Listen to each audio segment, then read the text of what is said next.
Assalamualaikum warahmatullahi wabarakatuh. Selamat pagi, salam sejahtera untuk kita sekalian. Salam pemerhati dimanapun sahabatku pemerhati yang berada. Pada pagi hari ini ada beberapa hal yang saya mau sampaikan. Pertama, sehubungan dengan pendataan secara online bagi anggota-anggota yang sudah aktif maupun yang belum aktif. Yang kedua, penyampaian kepada seluruh anggota LPKN dimanapun berada bahwasannya menyikapi beberapa kejadian yang di lapangan, di mana ada beberapa oknum-oknum LSM yang sempat diamankan oleh pihak kepolisian yang berhubungan dengan gratifikasi. Olehnya saya berharap LPKN jangan sampai ada anggotanya seperti demikian, walaupun kita tidak seperti demikian. Pertama, mungkin saya mau sampaikan untuk registrasi keanggotaan saat ini harus menggunakan data valid, dimana kalau dia pertama kali register ke LPKN itu harus menggunakan KTP, seminimal mungkin SIM. Kalau bagi pelajar atau mahasiswa, KTA mahasiswa atau pelajarnya. Jadi langsung aja ke website LPKN, yaitu www.lpkn.org.id. Silakan langsung disiapkan KTP, email, dan nomor HP. Silakan diisi datanya di sana secara lengkap, mencantumkan alamat rumahnya, alamat desanya, kecamatan, kabupaten, kota, dan provinsinya.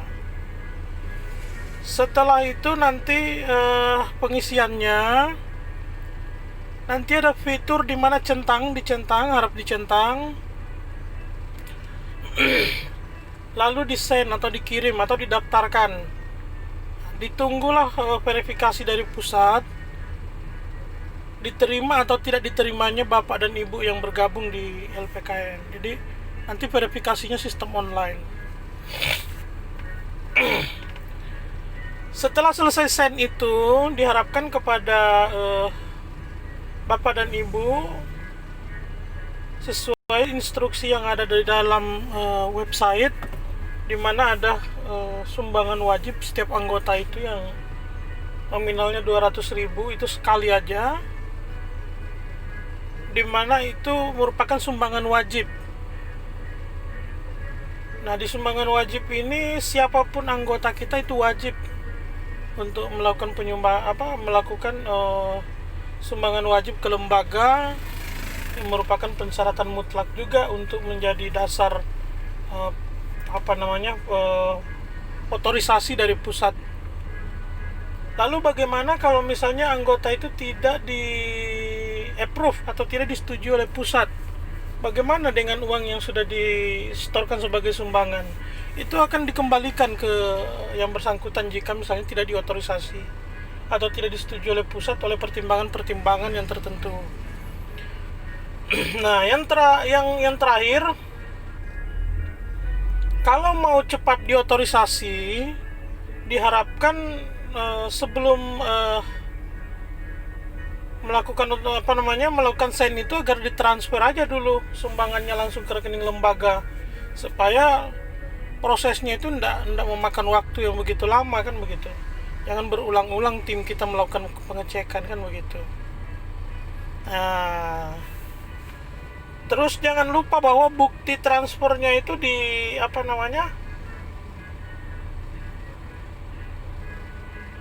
dikirim melalui WhatsApp atau diupload juga nanti di website. Di foto aja KTP dengan bukti transfernya, baru diupload. Nah, biarkanlah pusat yang akan memverifikasi nantinya, gitu. Terus DPD maupun DPC, daerah maupun cabang, itu tidak dibenarkan secara kelembagaan untuk menerbitkan KTA. Kalau merekomendasikan anggota atau pengurus itu merupakan kewenangan DPD maupun cabang, merekomendasikan ke pusat atau merekomendasikan calon anggota ke LPKN, boleh. Tetapi menerbitkan KTA dan lain sebagainya itu nggak boleh, karena yang beresikonya nanti itu barcode-nya nggak terdaftar di LPKN. Yang kedua, akan terjadi persoalan-persoalan hukum di lapangan. Siapa yang bertanggung jawab? Demikian. Nah, terus berikutnya, di mana diharapkan kepada seluruh anggota LPKN yang sudah resmi maupun masih simpatisan posisinya, jangan sampai kita terkontaminasi dengan perilaku-perilaku oknum-oknum, baik oknum-oknum yang ada bergabung di pers maupun LSM-LSM lainnya, yang pada hari ini sudah banyak kita temukan melanggar kode etiknya, yang pada akhirnya mereka juga kena OTT. Mereka datang ke desa-desa, mereka datang ke dinas-dinas mencari-cari kesalahan kepala dinas, cari-cari kesalahan kepala sekolah atau mungkin kepala desa, tapi pada intinya bukan untuk tujuan koreksi, tetapi hanya untuk mementingkan kepentingan pribadi, memperkaya diri sendiri. Akhirnya berdampaklah proses hukum yang menimpa diri mereka sendiri. Kita sebagai LPKN, lembaga pemerhati, diharapkan mampu menjadi sumbu atau menjadi obor di semua lini pemerhati, baik itu sosial, aspek hukum, keagamaan, terus hukum, korupsi, narkotika dan lain sebagainya. Kita berupaya sebaik-baiknya. Bukanlah kita yang sempurna, tetapi kita berupaya sebaik-baiknya, sehingga kita bisa bermitra dengan baik. Bermitra bukan berarti kita melegitimasi sebuah kesalahan, tetapi bagaimana kita bermitra untuk mendampingi mereka, mengingatkan mereka yang suka-suka menyelewengkan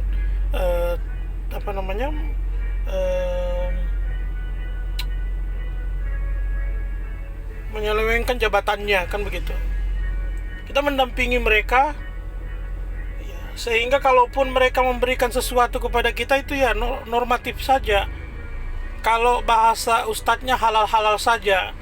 Tetapi kalau kita mencari-cari kesalahan mereka lalu kita minta 86 dan lain sebagainya, saya harapkan jangan sampai itu terjadi.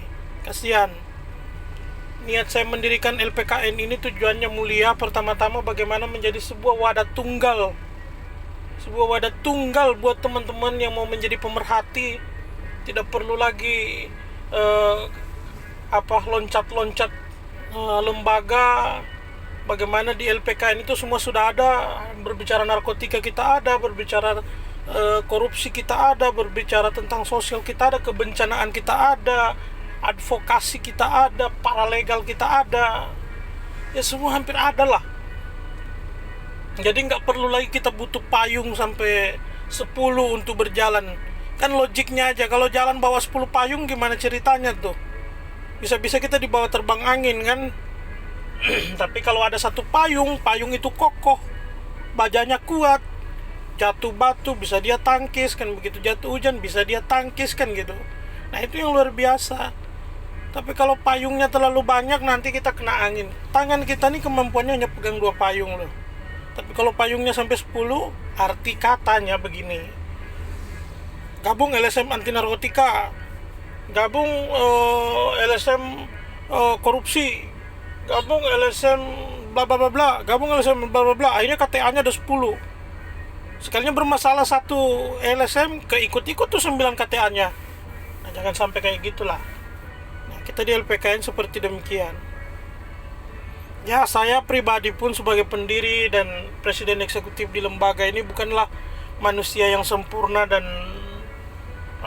suci di lembaga ini, tetapi saya berupaya sebaik-baiknya saling mengingatkan bahwa tujuan lembaga kita ini berdiri untuk kebaikan umat. Dan jangan juga salah paham mengkonotasikan umat ini hanya umat Islam, bukan. Tetapi umat ini adalah umat yang luas, umat beragama, umat yang tidak beragama, luas. Gitu. Jadi itu barangkali yang dari saya sedikit saya sampaikan ke teman-teman. Jangan sampai ada yang menerbitkan KTA di daerah, karena itu tidak dibenarkan. Jangan sampai ada menerbitkan skep dan lain sebagainya di daerah, itu juga tidak dibenarkan, karena semua itu adalah kewenangan pusat. Ada pertimbangan-pertimbangan teknis kenapa itu semua pusat lakukan. Ya oleh tentunya ke depannya kita lihat seperti bagaimana nantinya. Kalau misalnya memang daerah itu akan diberikan kewenangan, nanti ada peraturan yang mengatur itu. Tentunya butuh pertimbangan-pertimbangan yang lebih matang lagi. Mungkin begitu saja dulu dari saya pada hari ini, Sabtu tanggal berapa ya? Pokoknya hari Sabtu hari ini.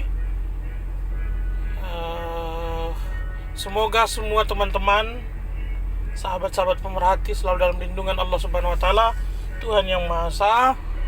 Di samping kita selalu menjalin silaturahmi, menjalin kebersamaan antara satu sama lain.